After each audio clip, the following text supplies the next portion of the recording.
ناظرین ابھی آپ وقفے سے پہلے گفتگو کا سلسلہ جہاں رکا تھا وہاں ہم دوبارہ واپس آتے جلیل علی صاحب سے گفتگو کا آغاز کریں. علی صاحب جو کچھ شکیل نے نام لیا ہم نام لیں گے تو بہت طویل فہرست ہو جائے گی. ان میں اضافہ ہو سکتا ہے کون لوگ اور ہیں جو بہت معتبر ہوں اور اس تو درمیان میں بہت سارے لوگ ہیں انہیں کی بات کر رہے ہیں. اگر اس کو دبستان الگ کر دیں تو مصطفیٰ زیدی کی آپ نے بات کی تھی, بڑا نگلیکٹڈ جو پوئٹ ہے, ان کا میں ایک دو شعر آپ کو سناتا ہوں. میں اسی کو صفت خون کی ایک بوند ہوں جو ریگزار نجف و خاک خراساں سے ملا. ایسی سونی تو کبھی شام غریباں بھی نہ تھی, دل بجھے جاتے ہیں اے تیرگیے صبح وطن. اسی پس منظر میں بات کرنا. محب عارفی کا ایک شعر ہے, کمال کا شعر. شریعت خسو خار ہی کی چلے گی, شریعت خسو خار ہی کی چلے گی, علم رنگ و بو کے نکلتے رہیں گے. میں نے کہا نا علم کا لفظ, اب دیکھیں علم کیسے آیا یہاں. یہ پوری ڈکشنری آپ بیان کر چکے ہیں. شریعت خسو خار ہی کی چلے گی, علم رنگ و بو کے نکلتے رہیں گے. اور احسان اکبر کا بڑا اچھا ایک شعر ہے, فرات وقت جو پہلے اچھالتا ہم کو, سنبھالتے تیری مشقیں تیرا علم تیرا غم. علی صاحب میں ابھی بہت سے نام درمیان میں اس لیے کروں ان کا نام نہ لیا جائے. دیکھیے میں سرور حسین کو یاد کر رہا ہوں, میں تنویر سپرا کو یاد کر رہا ہوں, میں حبیب جالب کو یاد کر رہا ہوں, میں شکیب کو یاد کر رہا ہوں, میں علی مطہر اشر کو یاد کر رہا ہوں. ایک طویل فہرست ہے. رام ریاض کو ریاض کر رہا ہوں. ہم اس کو اگر اجتماعی طور پہ گفتگو کریں کہ پرانے ادب میں کربلا کو ڈیفائن کرنا پڑتا تھا کہ یہ مشق ہے, یہ علم ہے, یہ تعزیہ ہے. یہ جدید شاعری میں صرف لفظ کافی ہے, اس کو علامت بتانے کی ضرورت نہیں. سر جو فورس کا ہے نا پہلو, وہ تو جب بالواسطہ کوئی چیز آتی ہے نا, اس کا مطلب ہے وہ آپ کی شخصیت کے اندر رچ بس گئی ہوئی ہے.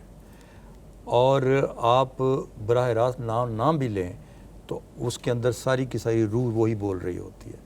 تو یہ جب یہاں تک پہنچ جاتا ہے, کلچر بن جاتا ہے نا. جب کوئی ایک خیال, ایک تھاٹ جو ہے آپ کی تہذیب میں انکلکیٹ ہو جائے, اس میں کاشت ہو جائے, تو وہ تو بہت بڑی بات ہے نا.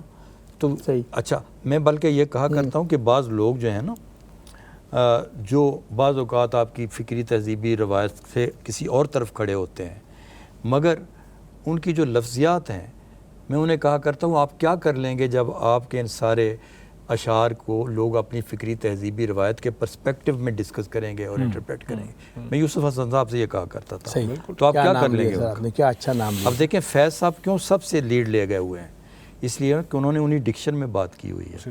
انہوں نے انقلابی جدوجہد کو ایک عاشقانہ عمل بنا دیا, وہ عاشقانہ عمل جو ہماری میٹا فزکس سے نکلا. علی صاحب ایک لفظ میں استعمال کروں جو ہمارے دور کے لوگ سمجھتے ہوں گے شاید بچے, نظریاتی شاعری.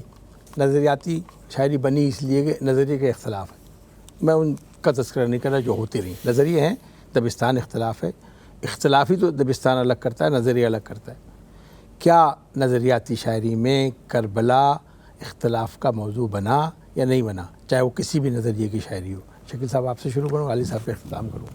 اختلاف کا موضوع یعنی ادبی اختلاف کا موضوع نہیں, میرا خیال ہے کہ کربلا ایک ایسا نظریاتی جسے کہتے ہیں, کربلا ایک ایسا واقعہ ہے کہ جس کے اوپر جو ہے وہ تمام متفق ہیں.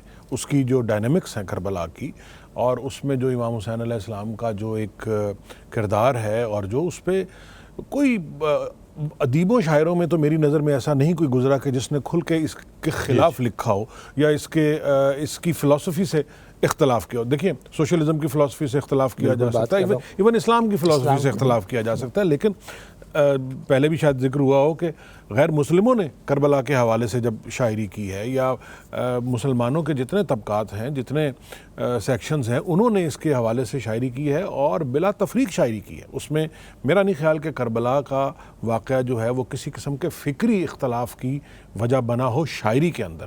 ویسے آپ ڈیبیٹس میں, گفتگو میں وہ آپ کر سکتے ہیں, لیکن شعری حوالوں سے جو بڑے لکھنے والے ہیں ان کے ہاں شاید نہیں. علی صاحب میں اس پہ ایک آپ کو ذرا یہ بات میں تھوڑا سا کرسٹلائز کر دوں.